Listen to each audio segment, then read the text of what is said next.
সভাপতি, আজকের মাহফিলের সম্মানিত প্রধান অতিথি, আমার সামনে উপবিষ্ট দিনদার ইমানদার মুসলমান ভাই ও বাবাজিরা এবং পর্দার আড়ালে আমার মা ও বোনেরা, সকলকে আমার আন্তরিক সালাম। আসসালামু আলাইকুম ওয়া রাহমাতুল্লাহি ওয়া বারাকাতুহু। এই পর্যায়ে আমি আপনাদের সামনে জানতে চাচ্ছি, আপনারা সকলেই কেমন আছেন? আলহামদুলিল্লাহ, আপনাদের দোয়ায় আমিও ভালো আছি। আলোচনার শুরুতে নবীজি সাল্লাল্লাহু আলাইহি ওয়াসাল্লামের হাদিসের আলোকে ছোট্ট একটি কথা বলতে চাই।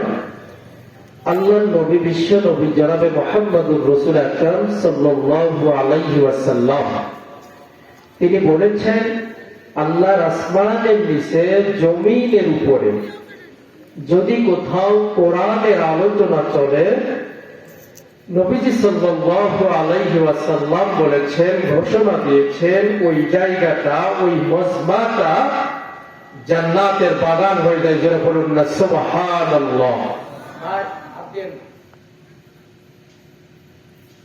তাহলে নবীজি সাল্লাল্লাহু আলাইহি ওয়াসাল্লামের হাদিস থেকে আমরা যতটুকু জানতে পেরেছি পারলাম, আমরা যারা এইখানে এই মাহফিলের প্যান্ডেলে অবস্থান করেছি, যে কয়েকজন লোক বসে আছি, আমরা নিঃসন্দেহ আমরা বলতে পারবো আমরা সকলেই জান্নাতি মেহমান। কথা বলেন ঠিক কিনা? এই মুহূর্তে আমরা জান্নাতের বাগানে, জান্নাতের প্যান্ডেলের মধ্যে যেহেতু আমরা বসে আছি, কথা বলেন ঠিক কিনা?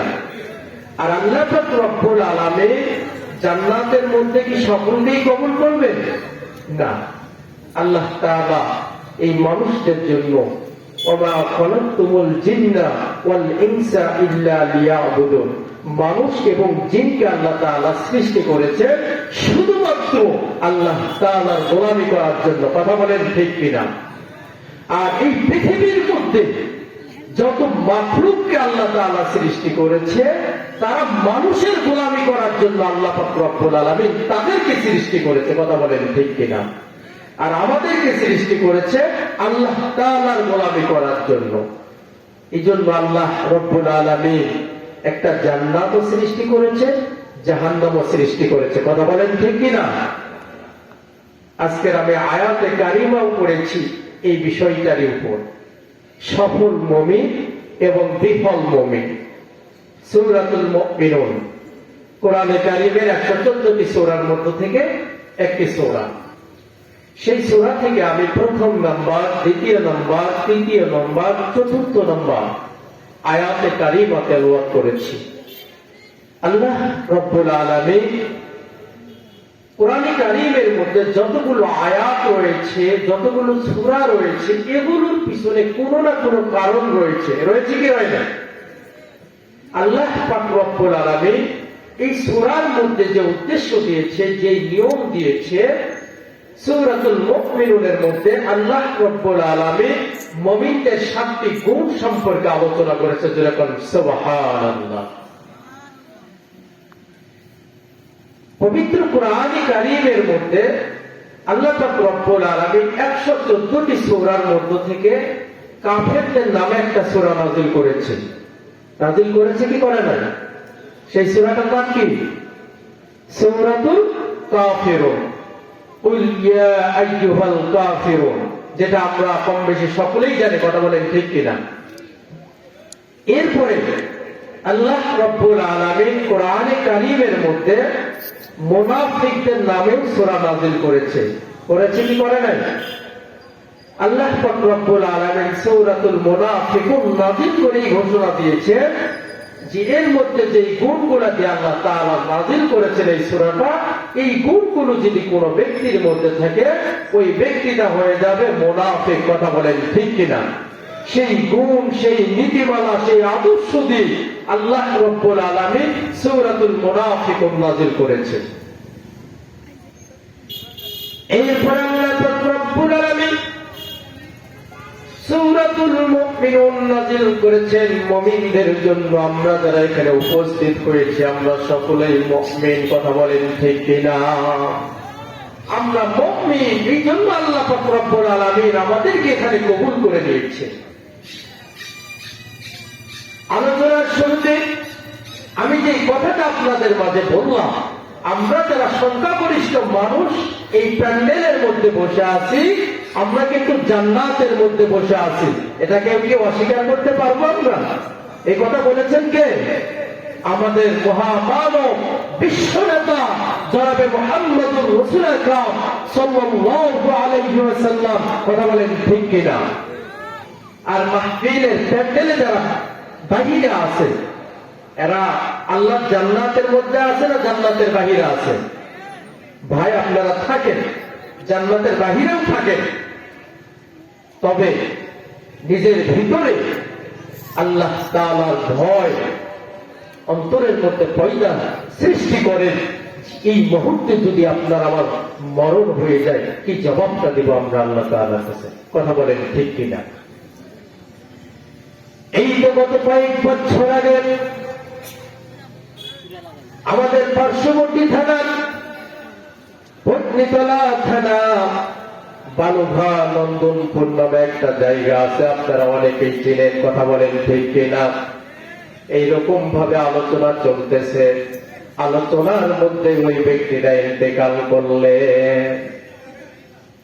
বাড়ি থেকে সুস্থ সবল একজন ব্যক্তি বের হয়ে আসছে, মাহফিলের প্যান্ডেলে এসে ইন্তেকাল করেছে। ওই ব্যক্তি কি স্বপ্নেও জানতো যে আমি ওইখানে গেলে মারা যাব? জানতো না। আল্লাহ পাক রব্বুল আলামিন মানুষকে সৃষ্টি করেছেন, সৃষ্টি করার পর আল্লাহ পাক রব্বুল আলামিন হায়াত নামক একটা জিনিস দিয়েছেন।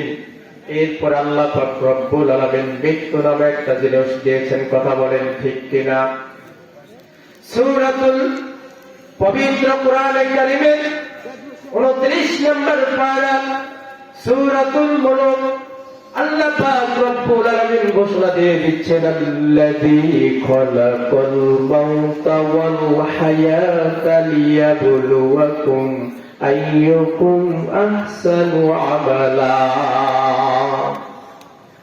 আল্লাহ রব্বুল আলামিন বলেন, বান্দা আমি তোমাদেরকে সৃষ্টি করলাম, তোমার হায়াত দিলাম, মৃত্যু দিলাম, এরপরে এখান থেকে তোমাকে উঠানো হবে। উঠানোর পর তোমাকে আরেকটা জগতের মধ্যে নেওয়া হবে, কবর জগতের মধ্যে প্রশ্ন করা হবে। কথা বলেন ঠিক কিনা? কবর জগতের মধ্যে যদি কোনো বান্দা পার হতে পারে, আল্লাহ পাক রব্বুল আলামিন তার জন্য সমস্ত মঞ্জিলগুলো সহজ করে দিবে।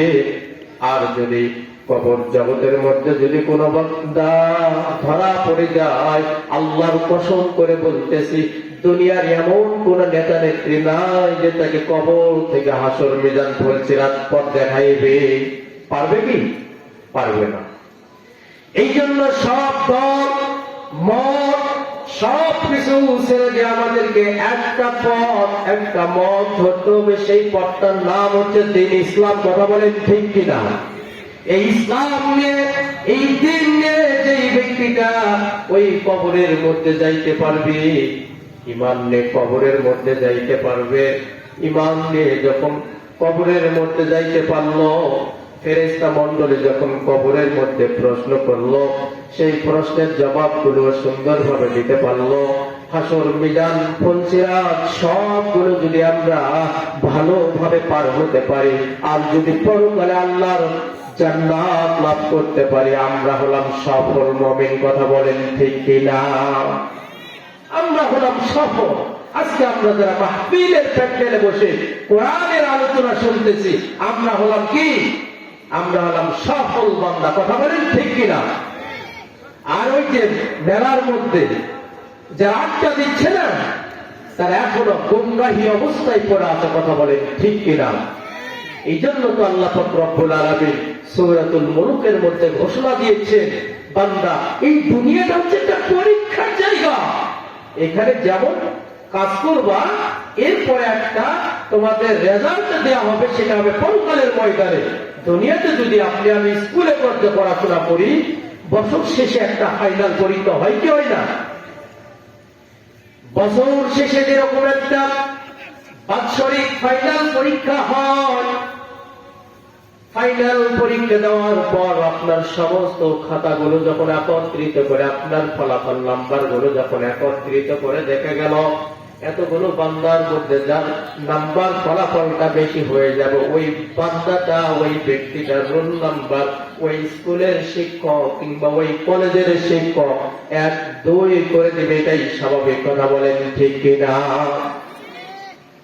আর যদি ওই ছেলেটা স্কুলের মধ্যে না পড়াশোনা করে না, সারাটা দিন বন্ধুদের আড্ডা মারে, সারাটা দিন মদের আড্ডায় পড়ে থাকে, জোয়ার আড্ডায় পড়ে থাকে, গান বাজনা নিয়ে পড়ে থাকে, এই বান্দাটা যদি স্কুলের মধ্যে না আসে, তেমন একটা পড়াশোনা করে নাই, এই বান্দা যদি পরীক্ষার হলে যায়, এই বান্দা তো পড়াশোনা করেই নেই, কি কেমনটা লিখবে? কথা বলেন ঠিক কিনা? খাতার মধ্যে একটা বড় গোল্লা দিয়ে আসবে। আমি যখন এসএসসি পরীক্ষা দেই, এসএসসি পরীক্ষার সময় এক ইংলিশ স্যার বলতেছে যে একটা মেয়ে পরীক্ষার শেষের দিকে লিখে দিয়েছে যে স্যার দয়া করে পাস করে দিবেন। আল্লাহি, আল্লাহর কসম করে বলতেছি, এই ঘটনা আমাদের ওই পরীক্ষার রুমের যে স্যারটা মানে গার্ড ছিলেন তিনি বলতেছে, এবং নিজের নাম্বারও দিয়ে দিয়েছে। এরপরে স্যার চিন্তা করলেন যে এই অবস্থায় যদি কোনো বান্দা, কোনো ব্যক্তি লেখায় দেয়, তাকে তো আসলে মানে পরীক্ষার খাতায় বাতিল করে দেওয়া লাগবে, এটা সিস্টেম নিয়ম। কিন্তু স্যার ওই নাম্বারে ফোন দিলেন যে কি ব্যাপার, তুমি কি জানো না এরকম ভাবে পরীক্ষার খাতার মধ্যে যদি লিখে দেওয়া হয়, এই খাতাটা বাতিল হয়ে যায়। আর তাও মায়ের শেষ নাই যে স্যার আমার বিয়ে হয়েছে, আমার বাবা মারা গিয়েছে, বিভিন্ন রকমের অনুরোধ বিনোদ, কোন রকম স্যার পাশ করায় দিয়েছে। সম্মানিত সুধী, এটা হচ্ছে দুনিয়া। ঠিক এইরকম ভাবে যখন কঠিন কিয়ামতের ময়দানে মাহশারে যখন আল্লাহ রাব্বুল আলামিন যখন সিংহাসনের মধ্যে বসে যাবে, সেই সিংহাসনের মধ্যে বসার আগ মুহূর্তে আল্লাহ পাক রব্বুল আলামিন সূর্যকে অর্ডার করবেন। এখন তো একটা সূর্য তাপ দিচ্ছে, কঠিন কিয়ামতের ময়দানে মাহশারে একটা সূর্য তাপ দিবে না, এই সূর্যর 12টা মুখ হয়ে যাবে। এই সূর্যটা কত উপর থেকে তাপ দিচ্ছে, এরপরেও কিন্তু আমরা শ্রাবণ মাসের জ্যৈষ্ঠ মাসের তাপমাত্রা সহ্য করতে পারি কি পারি না। তাপের যন্ত্রণায় শরীর ঘেমে টপ টপ করে পানি পড়ে। কথা বলেন ঠিক কিনা? আল্লাহ রব্বুল আলামিন সেই কঠিন ময়দানে মাহশারে আল্লাহ তাআলা যখন বান্দার আমলনামা হিসাব নেওয়ার জন্য, ওজন করার জন্য যখন ময়দানে মাহশারের মধ্যে বসে যাবেন, আল্লাহ রব্বুল আলামিন সূর্যকে সেই দিন অর্ডার করবেন। এই সূর্যটির তখন একটা মুখ থাকবে না, 2টা মুখ থাকবে না, এই সূর্যটির 12টা মুখ হয়ে যাবে। এখন থেকে যখন তাপ দিচ্ছে আমরা সহ্য করতে পারি না, সেই কঠিন ময়দানে মাহশারে হাদিসের মধ্যে 3টা বর্ণনা এসেছে। এই সূর্যটি আঘাত অথবা 1 মাইল অথবা 1 ফিট এরকমটা নিকটতম যখন চলে আসবে, এই সূর্যটা 1 দিন নয়, 2 দিন নয়, টানা 50,000 বছর যখন কিয়ামতের ময়দানে তাপ দিবে, কিয়ামতের ময়দানটা পুরাটাই পুরে তামা হয়ে যাবে। এখন তো আমরা প্রচন্ড রোদের মধ্যে যখন তাপ দেয়, জমিনটা কিন্তু মাটি থেকে, কথা বলেন ঠিক কিনা? কিন্তু সেই কঠিন কিয়ামতের ময়দানে মাহশারে আল্লাহ রাব্বুল আলামিন যখন এই সূর্যকে অর্ডার করবেন, এই সূর্যটা যখন এত নিকটতম চলে আসবে, 1টা নয়, 2টা নয়, 12টা মুখ দিয়ে যখন 50,000 বছর ওই লম্বা দিনটাকে তাপ দিবে, কিয়ামতের ময়দানটা পুরা জমিনটা পুরে তামা হয়ে যাবে। আমরা মানুষরা সেই কিয়ামতের ময়দানে উঠব। আজকে আমরা যারা মাহফিলের প্যান্ডেলের মধ্যে বসে আছি, আমরা উঠব কি উঠব না? যারা ওই যে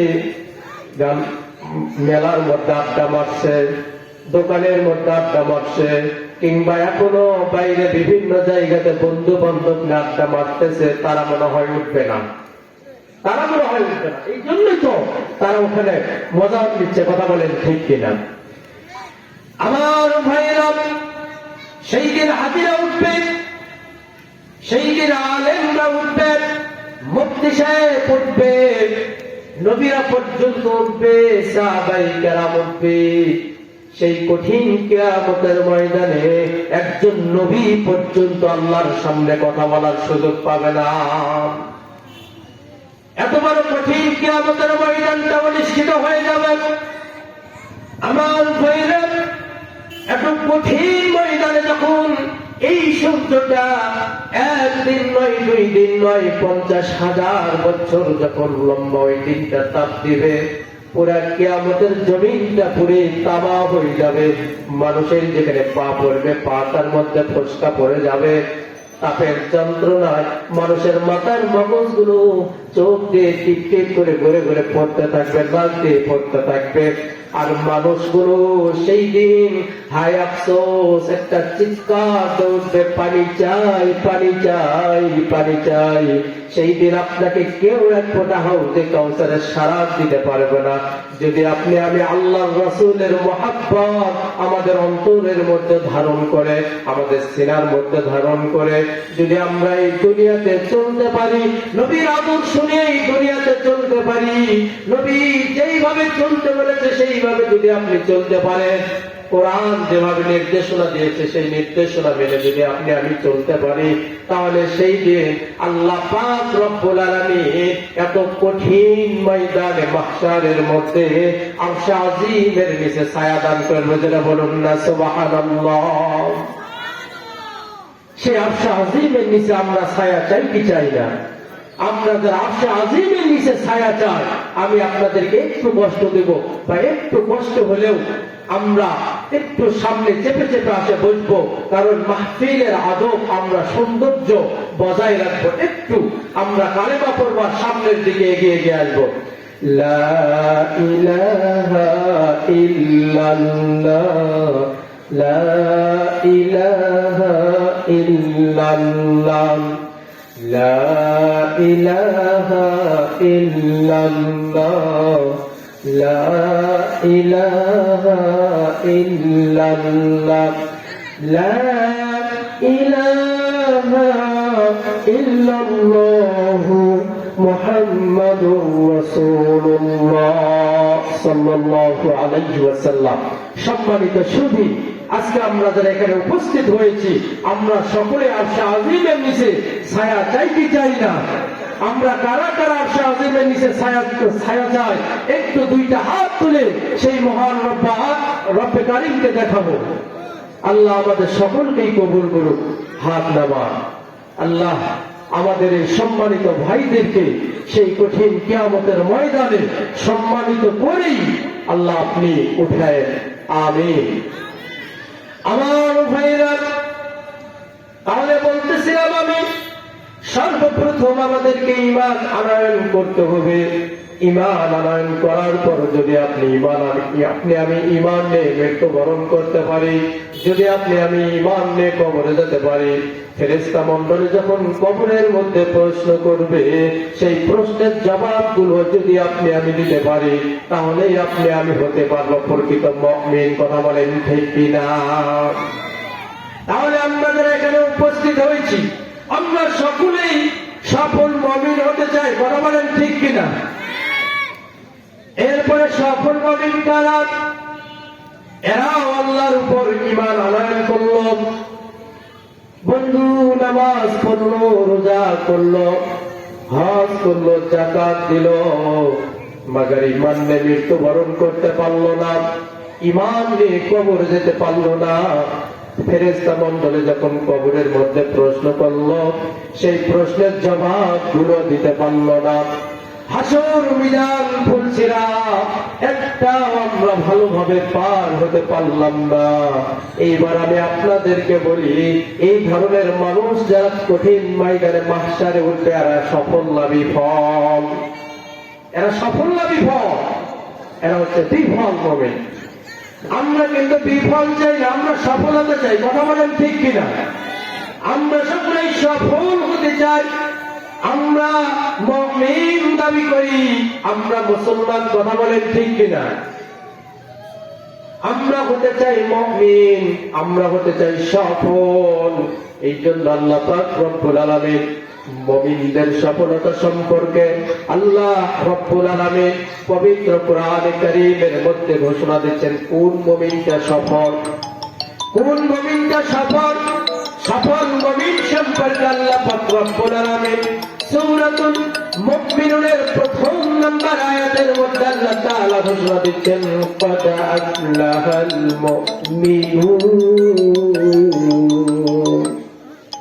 সফল মুমিন তো তারা যারা আল্লাহর প্রতি ঈমান আনয়ন করেছে। যারা বলেন সুবহানাল্লাহ। আমার ভাইরা, আমরা নিজেকে মুসলমান দাবি করি। আমরা মৃত্যুর পর আমরা যখন জন্ম লাভ করেছিলাম, জন্মগ্রহণ করেছিলাম, আমাদের ডান কানের মধ্যে দেওয়া হয়েছিল একামত, বাম কানের ডান কানের মধ্যে আযান দেওয়া হয়েছে, বাম কানের মধ্যে একামত দেওয়া হয়েছে। আমরা মুসলমানের ঘরে জন্ম নিয়েছি। আমরা মুসলমান পরিচয় দিয়ে এতটুকুই, মুসলমান নিজেকে দাবি করতে হলে, মুমিন দাবি করতে হলে তার মধ্যে যে 7টি গুণ থাকতে হবে, এই গুণগুলো যদি তার মধ্যে না পাওয়া যায়, ওই ব্যক্তিটা যতই মুসলমানের ঘরে জন্ম লাভ করুক না কেন, সে প্রকৃত মুমিন হতে পারে না। প্রকৃত মুমিন তো তারা আল্লাহ পাক রব্বুল আলামিন যা আদেশ করেছে অবশ্যই সেটা পরিপূর্ণভাবে মেনে চলবে, যা নিষেধ করেছে নিজে জীবন দিয়ে হলেও সেটার বিরোধিতা করতে হবে। কথা বলেন ঠিক কিনা? আমার ভাইরা, তাহলে আল্লাহ পাক রব্বুল আলামিন মুমিনদের সম্পর্কে আল্লাহ তাআলা সূরাতুল মুমিনুনের প্রথম নম্বর আয়াতের মধ্যে আল্লাহ তাআলা ঘোষণা দিচ্ছেন ক্বাদ আফলাহাল মুমিনুন। সফল মুমিন তো ওই মুমিন যারা আল্লাহর প্রতি ঈমান আনয়ন করেছে। আমরা যারা এখানে উপস্থিত হয়েছি, আমরা সকলে ঈমানদার। কথা বলেন ঠিক কিনা? আল্লাহ তাআলা যেহেতু ঘোষণা দিয়েছে, আমার কোনো কথা না, দুনিয়ার কোন মানুষের কথা না। সফল মুমিন দাবি করতে হলে তাকে সর্বপ্রথম ঈমান আনয়ন করতে হবে। কথা বলেন ঠিক কিনা? এখন আমি আপনাদের মাঝে প্রশ্ন করতে চাই, ঈমান আনে না এমন মানুষের সংখ্যা দুনিয়াতে কম আছে না বেশি আছে? গোটা দুনিয়ার মধ্যে হাজার হাজার কোটি কোটি মানুষ রয়েছে, এখন পর্যন্ত কালেমার দাওয়াত, ইসলামের দাওয়াত পাই নাই। কথা বলেন ঠিক না ঠিক? গোটা দুনিয়ার মধ্যে কোটি কোটি মানুষ রয়েছে, একজন মুসলমান পর্যন্ত আমরা তাদের কাছে কালেমার দাওয়াত পেয়ে গেলাম না। লোকগুলো আল্লাহর পরিচয় পাচ্ছে না, তারা বেঈমান হয়ে মারা যাচ্ছে। এরকম লোক আমাদের সমাজের মধ্যে আছে না নাই? দেখেন কত বিধর্মী আমাদের মাঝে বসবাস করতেছে, আমরা কিন্তু কেউ তাদের কাছে কালেমার দাওয়াত নিয়ে যাই না। সম্মানিত ভাইরা, আজকে আমরা মুসলমান, মুসলমানের ঘরে জন্ম নিয়েছি, কালেমা পড়েছি, আমরা সেই নবীর উম্মত দাবি করি। আজকে এত সুন্দর মাহফিলের আয়োজন করা হয়েছে, আমরা মাহফিলের প্যান্ডেলে বসতে পারি না। আর আমরা ইহুদিদেরকে তো দাওয়াত দেবো, এটা তো দূরের কথা। কথা বলেন ঠিক কিনা? আমরা দোয়া করবো ভাই, এখনো আপনারা যারা বাহিরে এদিক সেদিক ঘোরাঘুরি করতেছেন, আজকের মাহফিলের সম্মানিত প্রধান আলোচক, দ্বিতীয় আলোচক, তিনারা দুইজনেই আমাদের মাঝে উপস্থিত হয়েছে। অনেক গুরুত্বপূর্ণ আলোচনা করবেন এবং অনেক দিন, অনেক বড় একজন তারা আলেম, কোরআন এবং হাদিস থেকে অনেক চমৎকার ভাবে তারা আমাদের মাঝে আলোচনা করে শোনাইবে। আমরা এখনো যারা বাহিরে ঘুরতেছি, আমরা এক্ষুনি মাহফিলের প্যান্ডেলে চলে আসবো। আমার ভাইয়েরা, কথা বলতেছিলাম, ঈমানের দাওয়াত পাই নাই এমন মানুষের সংখ্যা গোটা দুনিয়ার মধ্যে কোটি কোটি মানুষ হয়েছে, এখন পর্যন্ত কালেমার দাওয়াত পাই নাই, হাদিসের দাওয়াত পাই নাই, ইসলামের দাওয়াত পাই নাই। লোকগুলা আল্লাহর পরিচয় পাচ্ছে না, তারা বেঈমান হয়ে মারা যাচ্ছে। কিন্তু আমাদের উচিত ছিল এই বিশাল জনগোষ্ঠীর মাঝে কালিমার দাওয়াত, ইসলামের দাওয়াত পৌঁছে দেওয়ার দরকার ছিল কি ছিল না? আমরা কি তা পারতেছি? আমরা আজকে আছি মারামারি ঘোটাঘুটি নিয়ে।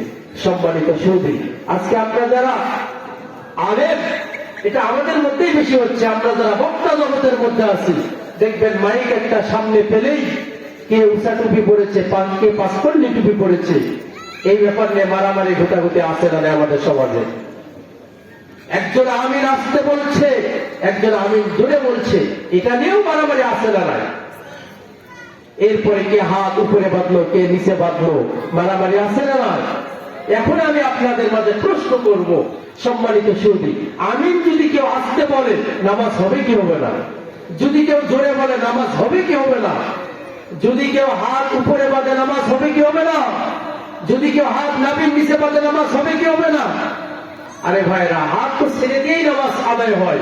মিশরের মধ্যে যা দেখবেন, হাত ছেড়ে দিয়ে তারা নামাজ আদায় করতেছে, আছে না নাই? অথচ দেখেন আমাদের মধ্যে কত যুবক মুসলমান আজকে আযান চলতেছে, নামাজ চলতেছে, কিন্তু মসজিদের মধ্যে মুসল্লি পাওয়া যায় না। মারামারি আছে না নাই? সম্মানিত সুদী, আমরা এই মারামারিকে বন্ধ করে আমরা সমস্ত আলেমরা যদি এক জায়গার মধ্যে একত্রিত হয়ে একটাই কথা বলা হয় যে আজকের পর থেকে বাংলার জমিনে কোরআনের আইন চালু হবে, কোরআন থেকে দেশ পরিচালনা হবে, কোরআন দিয়ে সমাজ পরিচালনা করা হবে, কোরআন দিয়ে রাষ্ট্র পরিচালনা করা হবে। আজকে বাংলার জমিন থেকে যদি আজকে আলেমরা এক হয়ে যদি আমরা স্লোগান তুলতে পারি, আজকে বাংলার জমিন থেকে সমস্ত নাস্তিকরা ভারতের মধ্যে পালানোর হুঁশ পাবে না। কথা বলেন ঠিক কিনা?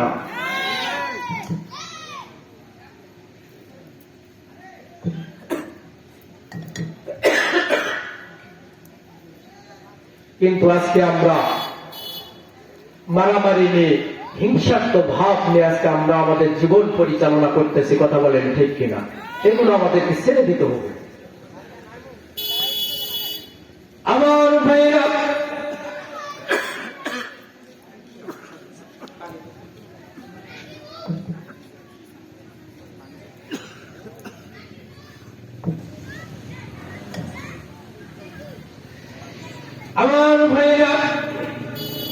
বলতেছিলাম আমি, ইমানের দাওয়াত পাই নাই এমন মানুষের সংখ্যাই দুনিয়াতে অনেক বেশি। হোক সে প্রেসিডেন্ট, কোটি টাকার মালিক, শিক্ষিত, বড় শিক্ষিত, বড় বিজ্ঞানী, বড় ডাক্তার, দুনিয়াতে অনেক বড় খ্যাতি অর্জন করেছে।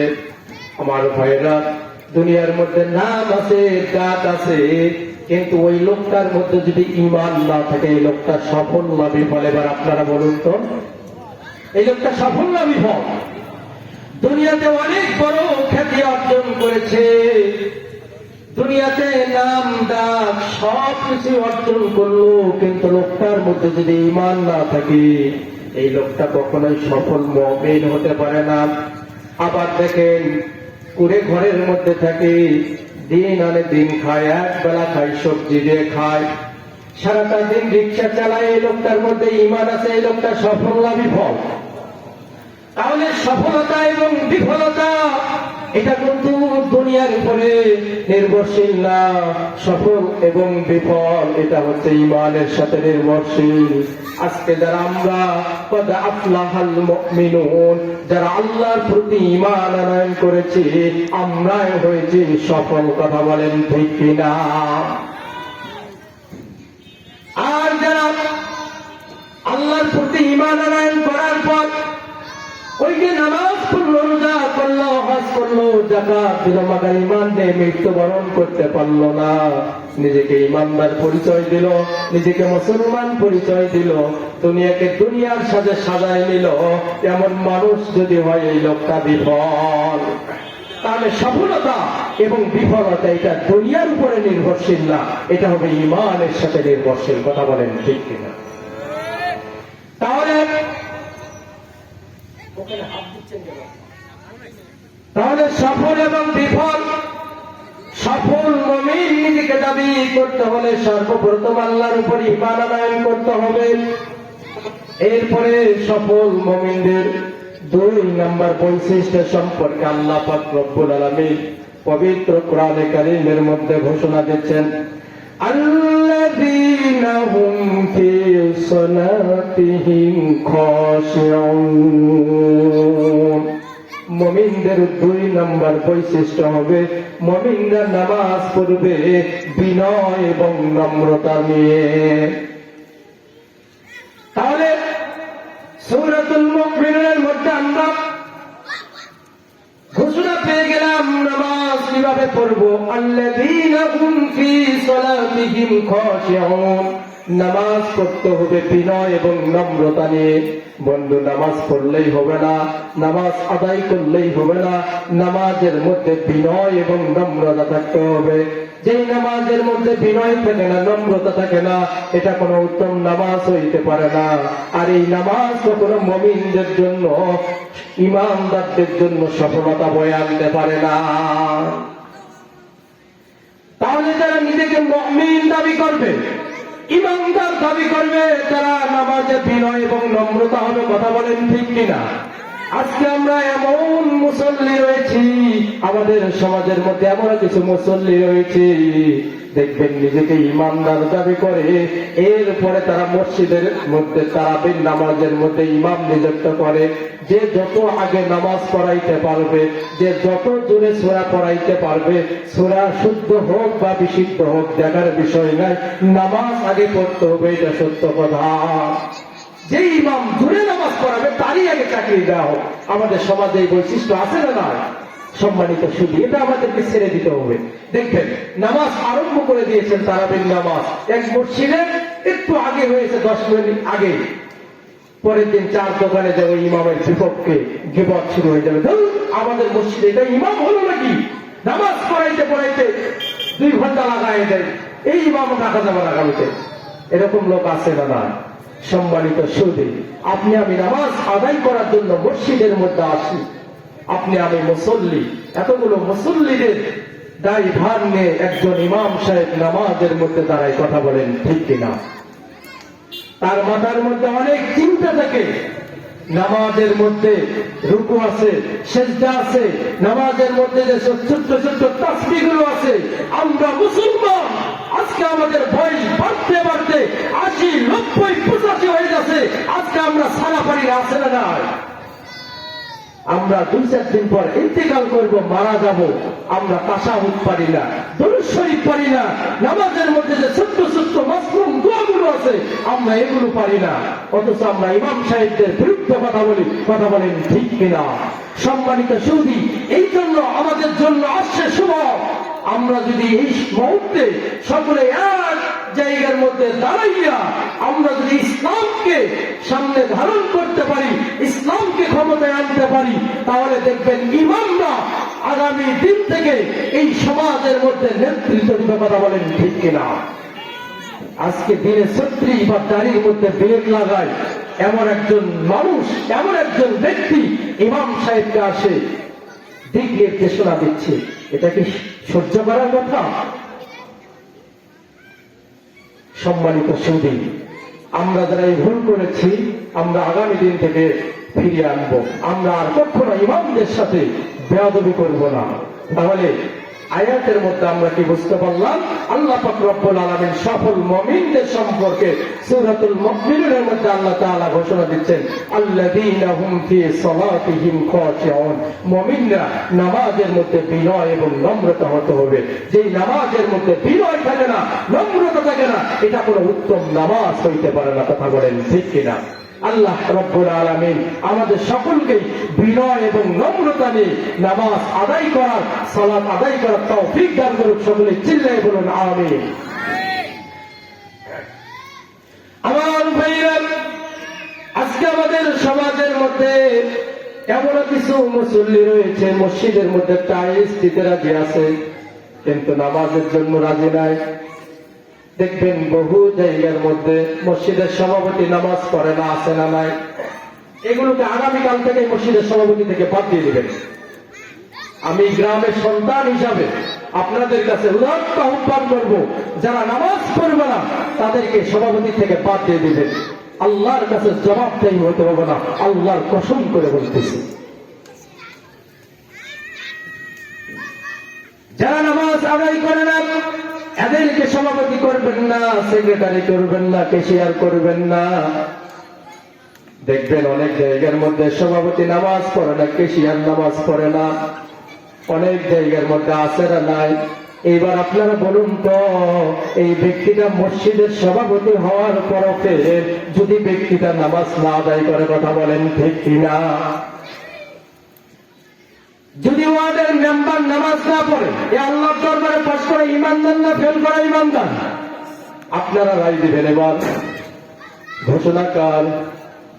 তাহলে মেম্বার হওয়ার পরও ফেল যদি সে নামাজি না হয়, কথা বলেন ঠিক কিনা? এইবার আপনি আমি আমাদের ইউনিয়নের নির্বাচিত চেয়ারম্যান যাকে করলাম, এই বেটা যদি আল্লাহর দরবারে যদি নামাজ না আদায় করে, আল্লাহর দরবারে পাশ করা ইমানদার না ফেল করা ইমানদার? আপনারা রায় দেন। তাহলে আমরা ফেল করা ইমানদার আগামী দিনে আমাদের ইউনিয়ন পরিষদে দেখতে চাই না? রাজি আছেন তো মুসলমান? আমরা যারা যারা সফল মুমিন হতে চাই, আগামী দিনে আমরা ইমানদার নির্বাচিত চেয়ারম্যান দেখতে চাই, কথা বলেন ঠিক কিনা? এরা দুনিয়াতে ভোটে মেম্বার হতে পারে, কিন্তু আসলে এরা প্রকৃত আল্লাহর দরবারে ফেল করা ইমানদার, কথা বলেন ঠিক কিনা?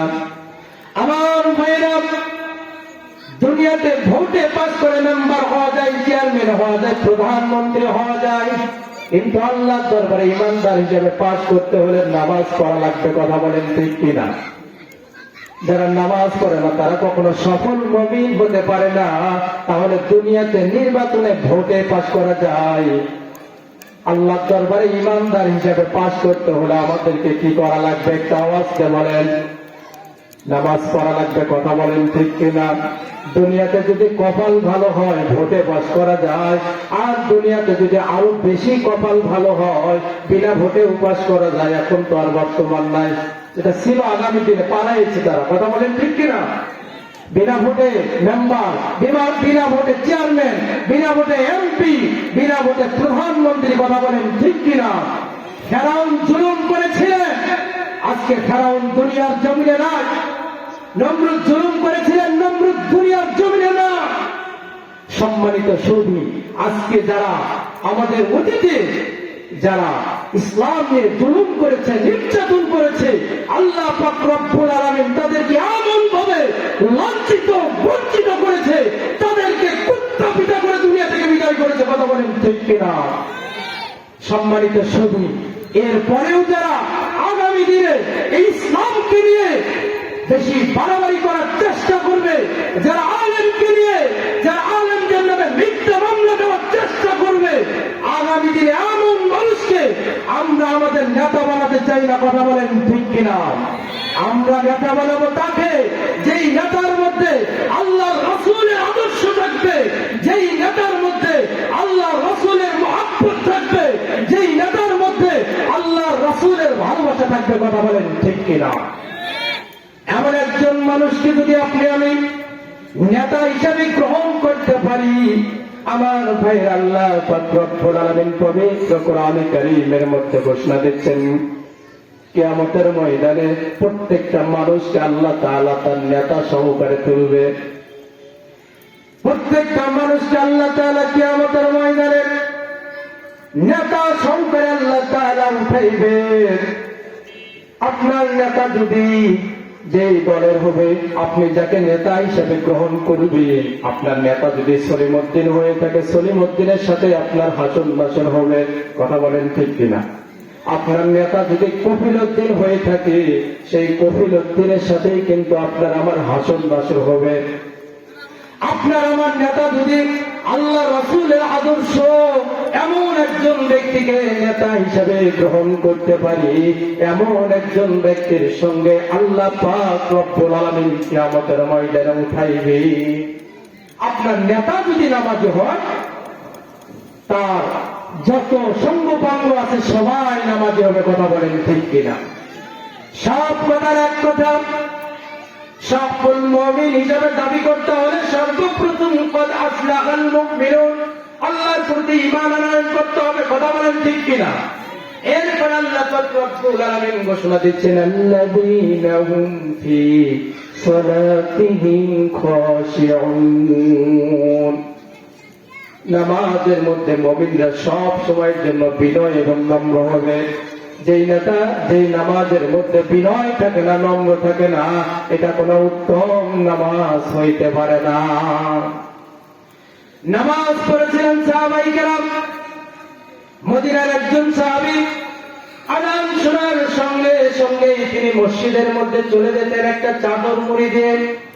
আযান চলতেছে, একটা চাদর মুড়ি দিয়ে মসজিদের মধ্যে চলে গেলেন। আল্লাহর নবী বিশ্ব নবী নামাজ পড়াইলেন। আবার ওই বান্দা পিছন থেকে সালাম ফেরানো শেষ করে, নামাজ শেষ করে তিনি উঠে আবার চলে গেল। সাহাবায়ে কেরাম আল্লাহর নবী বিশ্ব নবীকে প্রশ্ন করলেন, ইয়া রাসূলুল্লাহ, বিচার দিলেন আপনার অমুক সাহাবী নামাজ আদায় করার পর আপনার বান্দা নামাজের পিছন থেকে উঠে চলে যায়, নামাজের পর যে মাসনুন দোয়াগুলো আছে এই মাসনুন দোয়াগুলো পড়ে না। আল্লাহ রাসূল বিশ্ব নবী কাউকে কিছু বললেন না। এইবার আল্লাহর পয়গম্বর আবার নামাজের রক্ত চলে আসলেন। আল্লাহর নবী নামাজ শেষ করে এইরকম ভাবে পিছনের দিকে তাকায় দেখেন যে হ্যাঁ, আগের মতো ওই সাহাবী উঠে চলে যায়। এইবার আল্লাহর নবী বিশ্ব নবী ওই সাহাবীকে একটু ধমক দিয়ে বললেন, ওগো সাহাবী, তুমি কি আমাকে পছন্দ করো না? তুমি কি আমাকে ভালোবাসো না? তাহলে তুমি এমন করে এই মজমা থেকে উঠে চলে যাও কেন? নামাজের পর কি মাসনুন দোয়াগুলো তোমাকে পড়তে ভালো লাগে না? আল্লাহর নবীর কণ্ঠে যখন কর্কশ ভাষা যখন সাহাবী শুনতে পেলেন, সাহাবী এবার দরদর করে কেঁদে দিলেন, ছোট্ট বাচ্চার মতো কান্না করতে লাগলেন। এইবার সাহাবী আল্লাহর নবীকে ডাক দিয়ে বলতেছেন, ওগো আল্লাহর নবী, বিশ্ব নবী, ইয়া রাসূলুল্লাহি, ইয়া হাবিবাল্লাহ, ওয়াল্লাহি আল্লাহর কসম করে বলতেছে, ওগো আল্লাহর নবী, আমার শরীরের মধ্যে যে একটা চাদর দেখতেছেন, এই চাদরটা ছাড়া আমার ঘরে আর দ্বিতীয় কোনো কাপড় নাই। আল্লাহর পয়গম্বর বিশ্ব নবী, আমরা দুই স্বামী স্ত্রী,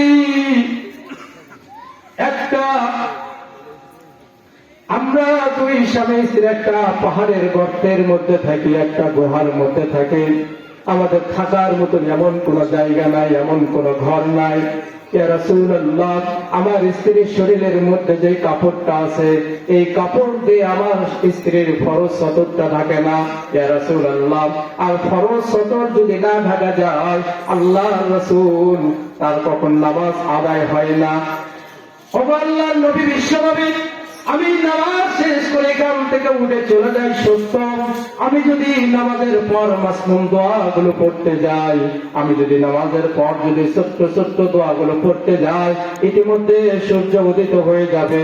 ওগো আল্লাহর নবী, ইতিমধ্যে সূর্য উদিত হয়ে যাবে, আমার স্ত্রী নামাজ আদায় করতে পারবে না। এই জন্য আমি নামাজ শেষ করে মাসনুন দোয়াগুলো না পাঠ করে আমি সালাম ফেরানোর সঙ্গে সঙ্গে এখান থেকে উঠে চলে যায়, আর এই চাদরটা নিয়ে আমার স্ত্রীর শরীরের মধ্যে পেঁচায় দেয়, আর সঙ্গে সঙ্গে আমার স্ত্রী ফরজ নামাজগুলো আদায় করায় নেয়। যারা বলুন আল্লাহু আকবার। তাহলে দেখেন সাহাবায়ে কেরাম তারা এত কষ্ট করলেন, থাকার মতন কোন জায়গা না, পরনের মধ্যে কোনো কাপড় ছিল না। আমার ভাইরা, আপনারা যারা এখানে সংখ্যাগরিষ্ঠ মানুষ উপস্থিত হয়েছি, এইবার আমি প্রশ্ন করতে চাই, আপনাদের ঘরে একটা বস্ত্র, একটা কাপড় ছাড়া দ্বিতীয় কোনো কাপড় নাই, এমন কোন বান্দা আছে নাকি? একটু হাত উঁচু করে দেখান। এমন কোন বান্দা আছে? এমন কোন বান্দা আল্লাহর আসমানের নিচে জমিনের উপর আর পাওয়া যাবে না। যদি ফকির হয়, যদি রেল লাইনের মধ্যেও যদি পড়ে থাকে, এরপরেও দেখবেন আলমারির মধ্যে 2-4 দামি কাপড় চোপড় ভাঁজ করে উঠায় রাখা থাকে কি থাকে না? এখন দেখবেন যে ফকিররাও, তারা তো এই ভিক্ষা করে করে 2-4-5 তারা বিল্ডিং পর্যন্ত তুলে ফেলেছে। কথা বলেন ঠিক কিনা? একজন ফকিরের পাঁচতলা বিল্ডিং আছে, ফকির হইতে পারে, এরপরেও তার ঘরের মধ্যে দামি কাপড় চোপড় গুলো ভাঁজ করে রাখা আছে। আমার ভাইয়েরা, আমরা ইমানদার, আমরা মুসলমান হওয়ার পর, আমরা নিজেকে ইমানদার পরিচয় দেওয়ার পর মসজিদে আজান চলতেছে, আমরা মুসলমান নামাজি হতে পারি না। আজকে মসজিদে আজান চলতেছে, আমরা মুসল্লি নামাজের মধ্যে যাই না। এমন মানুষ আমাদের সমাজের মধ্যে আছে না নাই? নারে তাকবীর, নারে